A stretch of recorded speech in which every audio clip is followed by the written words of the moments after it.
Ardi, lu kalau mau kurban yang jelas atuh. Ini kalau dia yang makan kita gimana? Jibril Mangkubumi, kalau bikin prom jangan ngerjain orang tua. Gua disuruh adegan ini. Bahaya Vio 3. Yang pertama, deepfake. Oke, jadi gini. Kamu nonton video ada presiden negara X ngumumin perang. Atau ada artis viral ngaku sesuatu yang sensasional. Tunggu dulu, jangan langsung percaya. Bisa jadi itu bukan video beneran, tapi hasil bikinan Veo 3. Nih, Veo 3 itu AI video paling gila saat ini. Cuma modal teks doang. Dia bisa bikin video yang kelihatan super realistis dari wajah, ekspresi, gerakan bibir, sampai lighting. Bahkan kalau kamu pause dan zoom in pun, ya masih kelihatan nyata. Nah, ini masalahnya, teknologi ini bisa disalahgunakan buat bikin video hoax politik. Misal, Presiden negara A muncul di video, bilang, kami nyatakan perang. Padahal aslinya dia lagi di rumah ngopi. Atau yang lebih ngeri, ada orang biasa bisa siapa aja, termasuk kamu, dibikin seolah ngelakuin kejahatan, atau muncul di video porno. Padahal itu 100% palsu, alias buatan AI. Bayangin betapa kacaunya kalau video kayak gini nyebar sebelum pemilu atau buat fitnah di media sosial. Orang bisa dihancurin reputasinya dalam semalam cuma karena satu video palsu yang kelihatan real. Misinformasi dan manipulasi massal. Gini bro, zaman sekarang kalau orang baca teks kadang masih mikir dua kali. Ini bener gak ya? Tapi kalau dikasih video, apalagi yang kelihatan nyata banget, langsung percaya. No debat, no filter. Nah, masalahnya dengan adanya Veo 3, sekarang semua orang bisa bikin video palsu yang kelihatan kayak berita beneran. Dan ini yang bikin bahaya makin ngeri. Bayangin nih, ada video tokoh politik muncul di layar, dia bilang sesuatu yang kontroversial. Video itu viral, disebar ribuan akun dalam hitungan menit. Orang bisa panik, padahal itu semua buatan AI. Hoax zaman dulu cuma sebatas katanya, sekarang bisa muncul dalam bentuk video full HD, dengan lighting proper, ekspresi natural, dan suara meyakinkan. Dan bukan cuma hoax receh ya, ada potensi propaganda terstruktur yang dibuat sistematis buat ngubah opini publik. Intinya video palsu yang kelihatan nyata itu udah jadi senjata. Dan Veo 3 bikin senjata itu makin mudah dimiliki siapa aja. Jadi bro, di era ini kita nggak bisa cuma jadi penonton. Harus belajar ngecek sumber, ngecek konteks, dan jangan gampang percaya. Yang ketiga, sulit dideteksi. Nah ini yang makin bikin pusing. Veo 3 itu udah kayak penyihir digital. Dia bisa bikin video yang saking realistisnya, bikin kita semua kecele. Katanya sih, Google udah nyisipin watermark atau tanda khusus buat ngasih tahu kalau videonya buatan AI.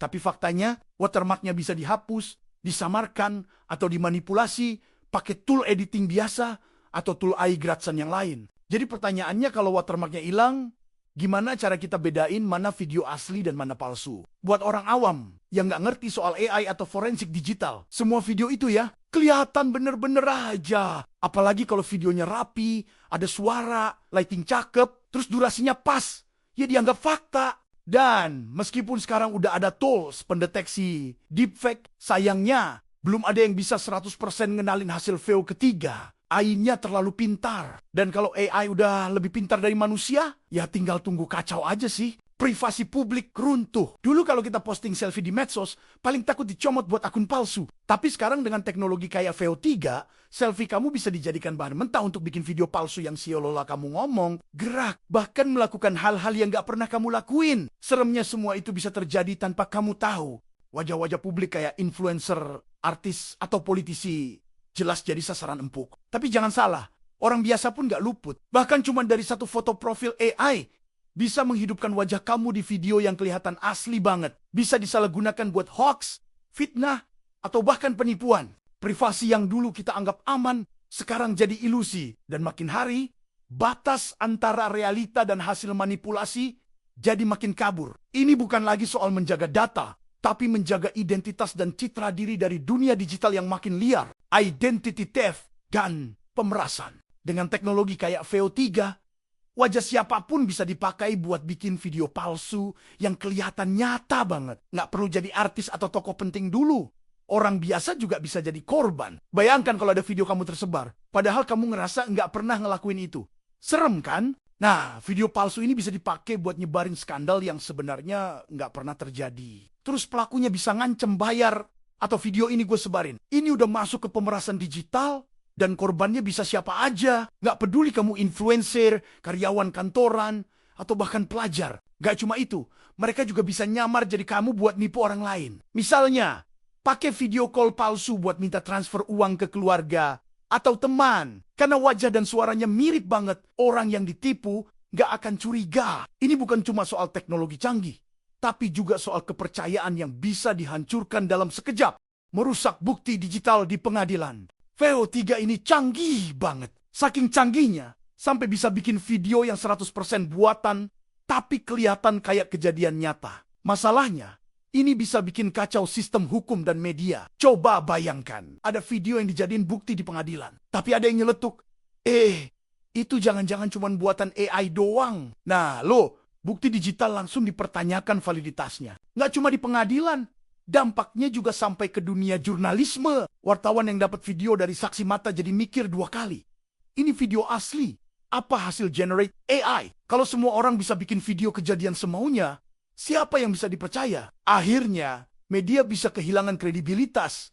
Dan masyarakat makin bingung mana fakta mana fix. Dan lebih seremnya lagi, bisa jadi pelaku kejahatan sengaja bikin video palsu untuk nutupin bukti asli. Jadi, bukannya teknologi bantu cari kebenaran, malah bikin kebenaran jadi abu-abu. Yang ketujuh, dampak ekonomi. Sekarang bayangkan, satu orang di kamar cuma modal laptop dan VO3. Bisa bikin video yang kualitasnya setara film bioskop. Nggak perlu aktor, nggak perlu kru, bahkan nggak butuh kamera mahal. Kedengarannya keren sih.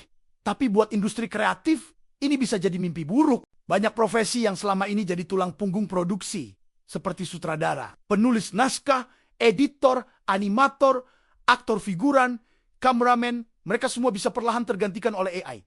Bukan karena mereka nggak kompeten, tapi karena AI bisa kerja 24 jam nonstop, nggak minta gaji, dan bisa ngikutin keinginan klien dengan modal prompt. Gimana studio kecil mau bersaing kalau ada orang yang sendirian aja bisa produksi film dengan kualitas sekelas Marvel?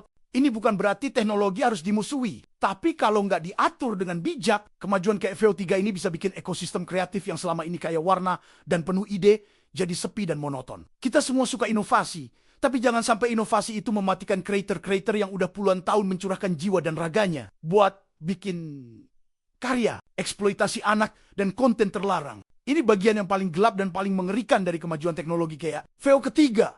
Bayangin kalau AI disalahgunakan buat bikin konten eksplisit yang kelihatan nyata, padahal wajahnya adalah anak-anak atau figur publik yang nggak pernah terlibat sama sekali. Kontennya palsu, tapi kerusakan mental dan reputasinya nyata. Masalahnya bukan cuma soal teknologi, tapi soal moral dan kemanusiaan. Etika dilanggar habis-habisan, dan hukum pun kesulitan ngejar. Karena videonya terlihat real, pelacakan siapa pembuatnya jadi jauh lebih rumit. Pelaku bisa bersembunyi di balik layar, sementara korban harus menanggung malu dan trauma. Ini bukan cuma ancaman digital, tapi juga ancaman terhadap martabat manusia. Dan kalau nggak dikontrol, teknologi yang harusnya bantu kemajuan bisa jadi alat untuk merusak kehidupan orang lain, terutama mereka yang paling rentan. Intinya, teknologi AI seperti VO3 emang luar biasa. Tapi di balik kecanggihannya, ada bahaya besar yang nggak bisa diabaikan. Tapi justru disinilah kita perlu bijak. Bukan buat nolak kemajuan, tapi buat ngingetin bahwa makin canggih alatnya, makin besar juga tanggung jawab kita. Thanks sudah nonton sampai habis. Jangan lupa untuk like, komen, dan subscribe untuk Kukung channel ini.